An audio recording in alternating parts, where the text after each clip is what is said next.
Hey guys, how you going? Hope you're all doing very well. This afternoon I'm going to be doing another movie review for you all. This movie is a science fiction film from the UK, English language, released in the year 2020, directed by Gina Moya, and this film is called Undergods. So Undergods is a collection of tales that take place in a dystopian world in the future. It's not clear as to what's happened, but it's almost like World War III has wiped everything out. So the people that are living in this world live with a lot of hopelessness and depression, and they just had so much bad luck thrust upon them to the point where they're ready to give up. But then there's an ounce of hope in each story that they cling to because it promises a better tomorrow, but whether or not happiness is waiting from the other end is something you're going to have to find out for yourself, because that's as far as I'm going with my synopsis.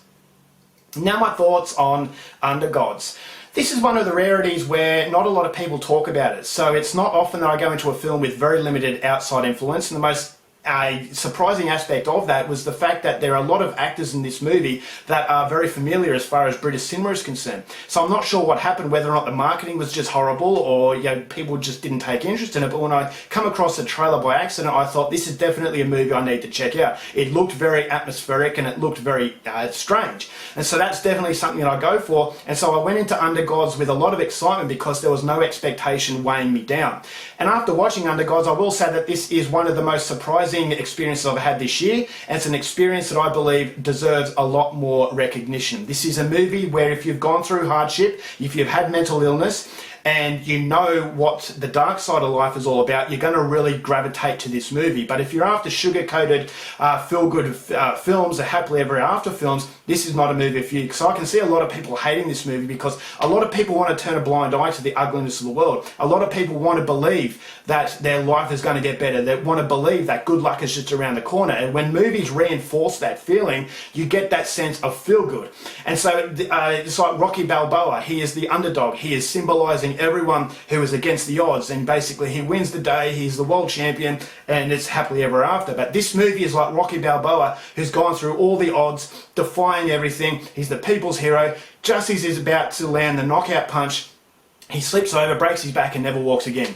And so you have that sense of anticipation, you have that sense of roaring energy, but then at the last minute it takes everything away from you. And that's life. Whether, for me, I've had cancer, I had depression, anxiety. These are things that my life beforehand was a lot happier, but then all of a sudden everything was taken away. And so it felt like this director understood what it's like, where your life can change the very next day. Just the click of the finger, everything can just be taken away from you, and you can be stripped bare.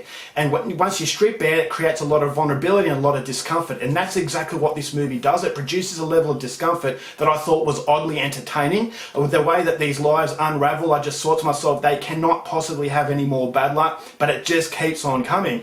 And then very cruelly, there's a little bit of hope that is thrown into their life, but you're never quite sure whether or not that hope is going to amount to anything because the bad luck just keeps on going against them.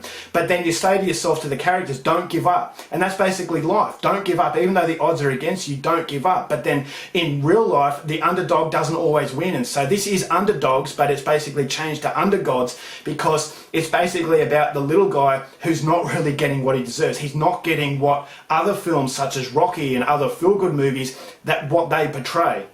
What they tell you, that you keep trying, you keep going, things are going to get better, and that's a good outlook to have.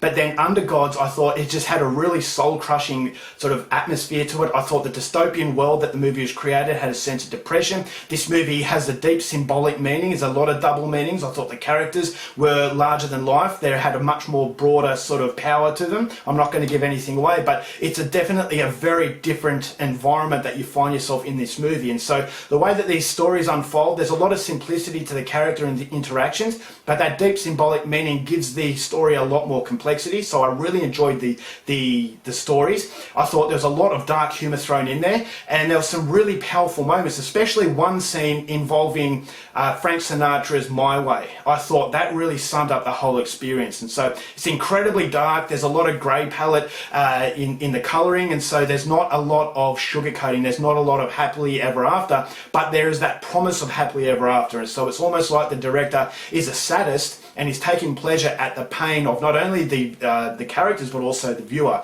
And so that's something I really liked, and there's a little bit of violence thrown in there, but it's definitely the psychology of what people who have been through hardship can really gravitate to, and this is what the director really understands. So I really, really liked Undergods. I thought this is an incredibly underrated experience.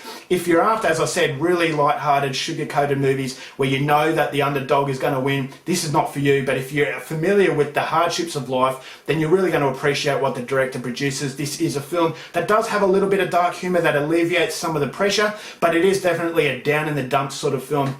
And I can understand if you hate it, but for me, I can also understand if people love it. And I'm pretty sure that I know the type of person that's going to get a lot more out of this. And so if that's you, definitely go out there and check out Undergods. It's yet another very, very surprising experience from Britain. I'm going to give this film 4 stars.